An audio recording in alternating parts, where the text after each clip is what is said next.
Pwede raw gamitin ng International Criminal Court or ICC sa kanilang investigasyon sa EJK ang televised na mga pagdinig ng House Quad Committee ayon po kay retired Justice Antonio Carpio. Pero ang Quadcom wala raw plano makipagtulungan sa ICC. Nasa front-end balitang yan si Camille Samonte. Nanindigan ng House Quad Committee na wala silang planong ibigay sa International Criminal Court o ICC ang kanilang report kaugnay ng mga pagdinig sa extrajudicial killings o EJK, ang war on drugs ng nakaraang administrasyong Duterte. Kasunod ito ng panawagan ni ICC Assistant to Counsel Attorney Cristina Conti na dapat ibigay sa ICC ang testimonya ni dating police officer at PCSO General Manager Reyna Garma tungkol sa war on drugs.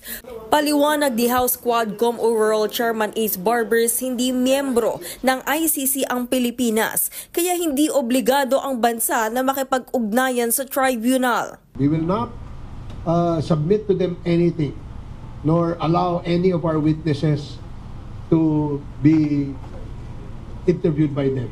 Sa bagong pahayag ni Conti ngayong gabi, napakahalaga raw ng mga testimonya sa Quadcom. Well, very valuable because Reyna Garma is essentially, she's the first one to talk about Duterte as president, implementing the war on drugs, using the quote-unquote Davao model nationwide. Yung sasabihin na gusto ko talagang dalhin nationwide ang Davao model kung saan marami ang namatay at walang naparusahan, yan ang kumbaga essential dito sa mga revelations no last week.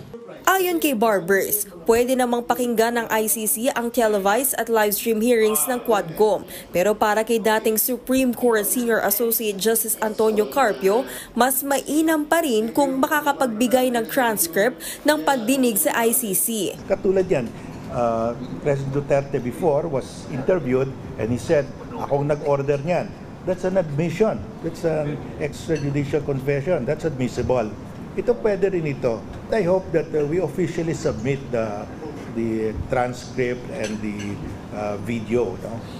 I hope that will be done officially by the government. Sa susunod na linggo gaganapin ang ika-9 na Quadcom hearing. Samantala, suportado naman ng Malacanang ang plano ng Philippine National Police na muling imbestigahan ang Duterte drug war. Ayon kay Executive Secretary Lucas Bersamin, indikasyon ito na importante sa administrasyon ang paggamit ng hustisya at pagpapatupad ng batas sa ating bansa. Nagbabalita mula sa Frontline, Camille Samonte, News 5. Mga kapatid, Ed Lingaw po, maging maalam at may pakialam sa mga napapanahong balita sa ating bansa. Para sa mas malalimang pagtalakay at paghimay sa mga issue at headlines, tumutok lamang at pag-subscribe sa social media pages ng News 5.